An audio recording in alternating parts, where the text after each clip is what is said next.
do it like that, it's easy to figure out. If I can have you, not easy is what I'm about. I think you might be the right person. Bismillahirrahmanirrahim. Assalamualaikum warahmatullahi wabarakatuh. Pada hari ini saya Nurul Aunia Azimah binti Ahmad Jamil bersama rakan seperjuangan saya Zulin Halkish binti Muhammad Hanafi dan Nurul Fatihah binti Rasidan dari Unit Pengajian Islam Institut Pendidikan Guru Kampus Temanggung Ibrahim akan membentangkan berkenaan dengan kapasiti pedagogi pembelajaran bermakna yang bertajuk COCO Movements.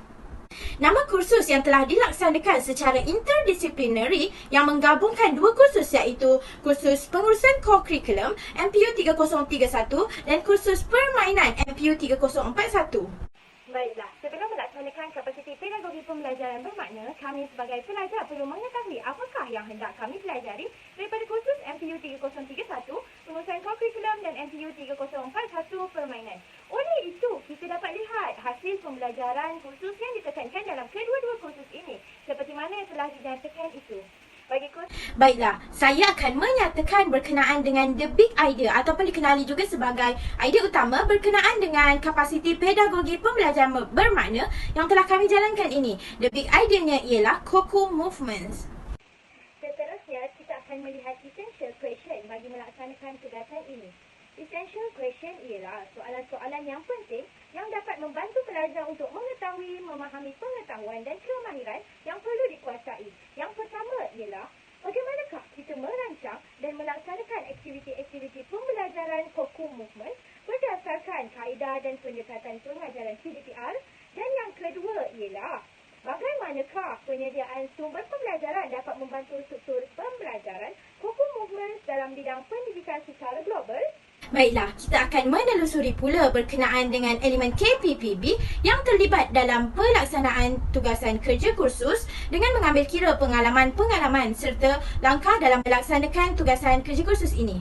Elemen yang pertama ialah model pembelajaran murid. Dalam model pembelajaran murid ini, pelibatan murid secara bermakna sebagai rakan pembelajaran amat perlu dititik beratkan. Dalam model ini, ia terbahagi kepada 3 komponen iaitu yang pertama, perhubungan, yang kedua, aspirasi dan yang ketiga, belajar cara belajar.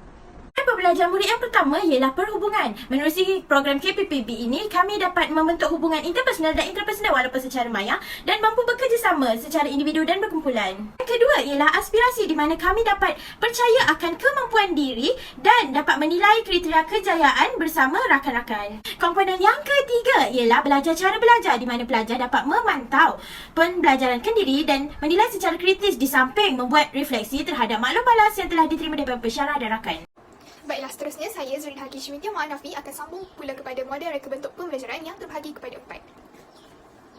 Yang pertama adalah rakan pembelajaran. Rakan pembelajaran yang terlibat antaranya adalah rakan sekelas, penyarah subjek dan juga para pensyarah. Pensyarah amat membantu dan mendorong kami dalam melaksanakan tugasan. Antara rakan pembelajaran lain yang terlibat adalah guru sekolah daripada sekolah lain. Kami ada meminta beberapa contoh kertas kerja daripada guru tersebut sebagai panduan kami dalam melaksanakan tugasan. Yang kedua pula adalah pemanfaat digital. Pemanfaat digital amat membantu kami untuk mengakses maklumat dan juga memudahkan lagi tugas kerja kami. Antara pemanfaat digital atau aplikasi yang telah kami gunakan adalah Google Site, Google Classroom, Canva, Prezi dan juga beberapa aplikasi animasi berserta dengan muzik, misalnya PowerPoint. Yang seterusnya, persekitaran pembelajaran. Manakah waktu pandemik ini, jadi persekitaran pembelajaran kami kebanyakannya adalah di rumah. Seperti dengan adanya ruang capaian internet seperti Wi-Fi, adanya peralatan ICT seperti komputer riba, telefon bimbit dan juga printer amat membantu kami dalam menghasilkan tugasan yang baik. Baiklah, yang terakhir adalah amalan pedagogi. Amalan pedagogi ini amat memberi peluang dan juga pendedahan kepada pelajar untuk membina keyakinan diri, apatah lagi semasa tugasan simulasi permainan. Jadi semasa simulasi permainan ini, kami perlu menerapkan amalan-amalan pedagogi dan ini amat membantu kami semasa kami sudah posting ke sekolah nanti. Jadi kami boleh terapkan pengalaman ini semasa kami berada di sekolah satu hari nanti. Baiklah, kita pergi pula kepada kompetensi global 6C. C yang pertama adalah critical thinking. Jadi gabungan dua subjek ini memerlukan kami untuk berfikir secara kritis bagaimana untuk menyatukan kedua-dua subjek ini menjadi satu subjek. Yang kedua adalah creativity. Kreativiti kami diuji apabila kami diperlukan untuk membuat video. Jadi kami perlu mengedit dan ini memerlukan kami untuk kreatif mengedit video tersebut. Yang ketiga pula adalah communication. Communication berlaku apabila adanya kerja berkumpulan, jadi kami perlu berkomunikasi dengan rakan kumpulan dan adanya komunikasi dengan para pensyarah seperti bertanya mempertanyakan tentang tugasan yang tidak difahami dan sebagainya. Relasi yang keempat pula adalah karakter. Beberapa karakter telah kami praktikkan semasa dalam pelaksanaan tugasan, antaranya adalah sifat bertanggungjawab, sifat beretika dan juga sifat berdisiplin. Ketiga-tiga sifat ini amat penting semasa kami melaksanakan tugasan mini karnival dan pengelolaan sebuah aktiviti. Yang seterusnya pula adalah citizenship. Di sini kami pula telah mempertimbangkan beberapa isu global, khususnya kami mempertimbangkan isu-isu yang berada di sekolah dan kami selesaikan semasa dalam pelaksanaan tugasan. Dan yang terakhir adalah collaboration. Collaboration ini jelas dapat dilihat dengan adanya kerja berkumpulan. Jadi di sini semua ahli kumpulan memainkan peranan yang penting supaya tugasan dapat dilaksanakan dengan baik. Baiklah, kita pergi pula kepada model kerangka 3, E. Yang pertama adalah engagement. Di sini kita dapat lihat dengan adanya bantuan para pensyarah dan juga rakan sekelas dalam melaksanakan dan membincangkan tugasan kerja khusus. E yang kedua pula adalah enhancement. Enhancement ini pula dapat dilihat dengan adanya penggunaan digital seperti YouTube, seperti Google Classroom untuk kami mengakses dan mendapatkan maklumat tentang tugasan kerja khusus. Dan yang ketiga pula adalah extension. Extension ini seperti saya katakan tadi, kami telah mendapatkan maklumat daripada pihak luar iaitu guru sekolah semasa kami PBS untuk mendapatkan contoh kertas kerja. Kita beralih pula kepada model 3R. R yang pertama adalah rigor. Kami gunakan platform Google Classroom untuk berkomunikasi dengan pensyarah bagi mendapatkan maklumat dengan lebih mendalam berkaitan dengan tugasan kerja khusus kami. Yang kedua pula adalah relevance. Di sini kami telah membandingkan pengelolaan permainan dengan pengalaman yang sebenar daripada guru sekolah luar. Yang ketiga pula adalah relationship. Relationship di sini kita dapat lihat berlakunya relationship antara pelajar dengan pensyarah, pelajar dengan rakan dan juga pelajar dengan pihak luar.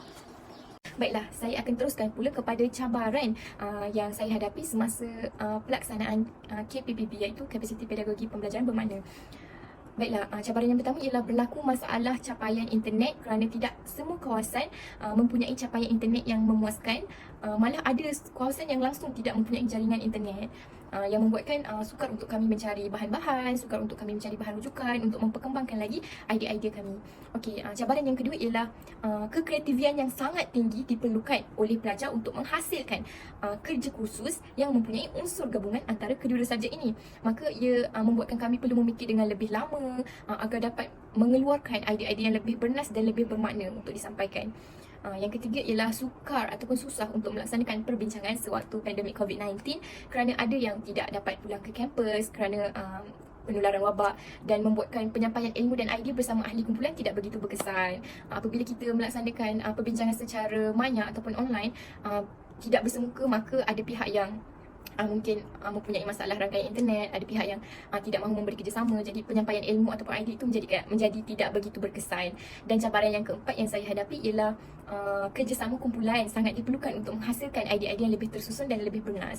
Baiklah, saya akan teruskan pula kepada faedah yang diperoleh melalui pelaksanaan KPPP, iaitu Kapasiti Pedagogi Pembelajaran Bermakna. Yang pertama ialah pelajar dapat meneroka kreativiti dan menggunakan pengetahuan dan kemahiran ke tahap yang lebih luas. Baiklah, yang kedua ialah mudah untuk mengaplikasikan ilmu baru ini sewaktu di sekolah nanti kerana telah mengetahui dengan lebih mendalam cara pelaksanaan sesuatu program. Sebagai contoh, apabila kita melaksanakan, sebagai contoh kami telah melaksanakan mini carnival yang mana kami sendiri yang akan mengelolakan carnival tersebut. Jadi apabila kita telah terbiasa mengelolakan sesuatu majlis seperti majlis sukan, program sukan, tidak akan berlaku masalah apabila kita mula mengajar di sekolah nanti kerana kita telah mempunyai pengetahuan sedia ada untuk melaksanakan program-program seperti program sukan. Baiklah, yang ketiga ialah pelajar juga dapat mengamalkan sikap beretika di samping mempunyai rasa tanggungjawab terhadap komuniti dalam aspek pengelolaan dan penilaian. Jadi apabila kita mengelolakan suatu majlis, secara automatik akan mempunyai rasa tanggungjawab yang besar dalam diri dan etika yang tinggi dalam diri untuk memastikan program tersebut berjalan dengan lebih lancar, dengan lebih tersusun. Okey, baiklah, faedah yang keempat ialah pelajar dapat membina dan mengembangkan pengetahuan tentang pengurusan kurikulum dan fasa kemahiran permainan melalui tugasan khusus. Baiklah, saya teruskan kepada penambahbaikan yang boleh kita lakukan pada masa akan datang. Yang pertama ialah membuat persediaan lebih awal berkaitan pelaksanaan PKKB yang akan dilaksanakan oleh pelajar. Jadi pelajar seharusnya membuat persediaan lebih awal, jangan membuat kerja pada akhir waktu. Perlu buat persediaan awal. Hal ini kerana pelajar perlu mengembangkan kekreativitian yang ada dalam diri mereka. Mereka perlu berfikir dengan lebih luas supaya idea itu dapat dikembangkan lagi dengan lebih luas. Jadi yang kedua ialah penambahbaikan yang boleh kita lakukan ialah merujuk kepada individu yang lebih pakar dan arif dalam bidang ini jika berlaku sebarang kekeliruan. Hal ini kerana program PKKB ini merupakan sesuatu yang baru bagi pelajar. Jadi pelajar perlulah rajin bertanya ataupun rajin mencari rujukan yang sahih seperti bertanya kepada pensyarah jika terdapat sebarang kekeliruan ataupun tidak faham. Jadi pelaksanaan program ini akan menjadi lebih berkesan dan lebih bermakna. Okey, dan penambahbaikan yang ketiga yang boleh kita lakukan ialah pelaksanaan KPPB yang lebih mendalam untuk memantapkan lagi keberkesanannya dalam dunia pendidikan. Jadi program KPPB ini boleh dikaji dengan lebih mendalam dan dilaksanakan dengan lebih mendalam lagi agar program ini dapat memberi keberkesanan yang sangat tinggi dalam dunia pendidikan. Baiklah, itu sahaja daripada kumpulan kami. Sekian, terima kasih.